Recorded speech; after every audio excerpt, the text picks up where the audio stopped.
আসসালামু আলাইকুম। ওয়ালাইকুম আসসালাম রহমতুল্লাহ বারকাতুহু। বিয়ের পরে মেয়ের বাবা মায়ের প্রতি তার দায়িত্বটা কি? সে কি তাদের মেনে চলবে নাকি তার স্বামীকে?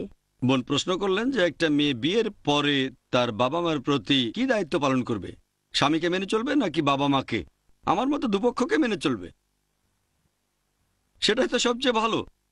তবে যদি মতভেদ হয় তাহলে কার গুরুত্ব বেশি? বিয়ে হওয়ার আগে বাবা মার কথা মেনে চলাটা অবশ্যই গুরুত্বপূর্ণ, বিয়ের পরেও মানা গুরুত্বপূর্ণ। তবে বিয়ের পরে সে নতুন একটা পরিবারে যায়, এই দুই পক্ষের মধ্যে যদি মতভেদ হয় তাহলে দেখতে হবে কোন পক্ষ কোরআন এবং সুন্নাহ মেনে চলছে, স্বামী মেনে চলছে নাকি মা বাবা মানছে। এর উপর ভিত্তি করে সিদ্ধান্ত নেবে। তবে দুজনেই যদি নিরপেক্ষ থাকে, দুই পক্ষই কোরআন সুন্নাহ মেনে চলছে, তাহলে যে কোনো এক পক্ষকে বোঝানোর চেষ্টা করেন, দৃষ্টিভঙ্গি বদলাতে, যাতে করে আপনি আপনার বাবা মার পাশাপাশি স্বামীকেও সন্তুষ্ট করতে পারেন। তবে তারপরেও যদি বিরোধ চলতে থাকে, দুপক্ষই কোরআন সুন্নাহ মেনে চলছে, তাহলে এরকম পরিস্থিতিতে আপনি যাবেন স্বামীর পক্ষে বিয়ের পরে।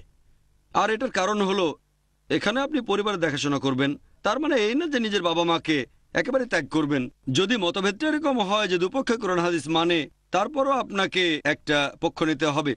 সবচেয়ে ভালো দুপক্ষকে সন্তুষ্ট করা, একেবারে শেষ উপায় হিসেবে যদি পক্ষ নিতেই হয়, তাহলে আপনি এখানে নেবেন স্বামীর পক্ষ। কারণ সেটা এখন আপনার নিজের পরিবার, বাবা মার পরিবার না। তারপরও যদি স্বামীকে বুঝিয়ে শুনিয়ে বাবা মাকে সন্তুষ্ট রাখতে পারেন, সেটাই সবচেয়ে ভালো। আশা করি উত্তরটা পেয়েছেন।